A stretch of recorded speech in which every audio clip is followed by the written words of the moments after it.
ओम नमः शिवाय। ही कथा पाण गुरु कृपा सां हासिल करे रहा आहियूं। महिरबानी करे गौर ॾेई ॿुधिजो। के हम उम्र बालक रांदि करे रहिया हुआ। ॻाल्हियुनि कंदे हर को पियो ॿुधाए त अॼु मुंहिंजो पिता मूंखे हीउ रांदीको ॾिनो, अॼु मुंहिंजे पिता मूंखे हीअ शइ खाइणु ॾिनी। हिकु बालक जो पिता गुज़ारे वियो हो जो हू जॾहिं हिन ॾिठो त मुंहिंजे लाइ को कोन आहे सो दुखी थियणु लॻो त मुंहिंजो पिता अलाइजे किथे आहे ऐं छो नथो मूंखे कुझु वठी ॾिए। सो रांदि छॾे वञी माता खां पुछणु लॻो त ए अम्मा, मुंहिंजो पिता किथे आहे। फलाणे जे पीउ खेसि उनखे शयूं ॾिनियूं, फलाणे जे पीउ उनखे रांदीका ॾिना।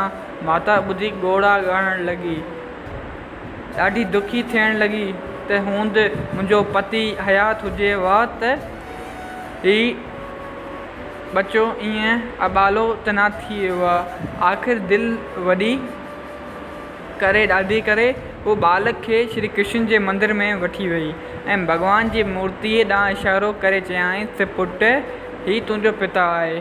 बालक जो अंतकरण शुद्ध हुओ, सो यकदमि माता जे वचननि ते यकीन थी वियसि। डेली 10-12 दफ़ा हुन मंदर में वेंदो हुओ ऐं वञी मूर्तीअ खे पेरें पवंदो हुओ ऐं चवंदो हुओ त पिता जी, अव्हां मूं सां छो नथा ॻाल्हायो, शयूं बि नथा वठी ॾियो। आख़िर हिकु दफ़ा बालक छा कयो जो जॾहिं राति जो आरती जे वक़्तु मंदर में आयो ऐं मूर्तीअ जे पुठियां लिकी वेही रहियो ऐं ॿाहिरि ई न निकितो। ख़्यालु कयईं त अॼु एकांत में ज़रूरु पिता सां ॻाल्हाईंदुसि ऐं पुछंदुसि त छा जे करे मूं सां नथो ॻाल्हाए। पुॼारी मंदर जो दरवाज़ो बंदि करे हलियो वियो। इंसान ॿिनि हंधनि ते, ॿिनि जायुनि ते बेखौफ़ थिए थो।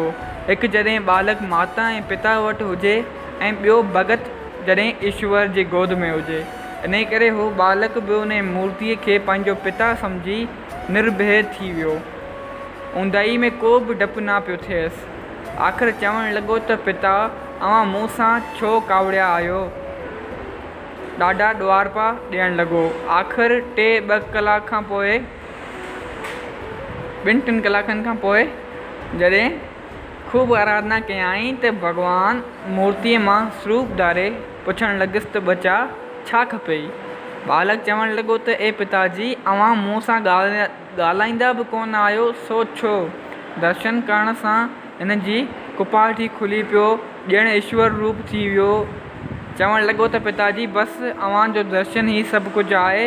भॻवान घणो ई चयसि त जेकी घुरिजे सो घुरी वठि, पर हिन चयो त मूंखे कुझु बि न घुरिजे। सुबुह थियो त बालक घरु वियो ऐं वञी माउ खे ॿुधायईं त राति जो मंदर में पुॼी पिता वटि वेही रहियो हुअसि ऐं हुनजो दर्शन थियमि।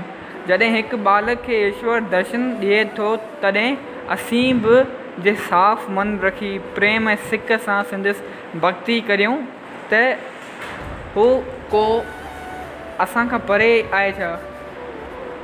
इहा हिन मनुष्य जनम जी महिमा आहे।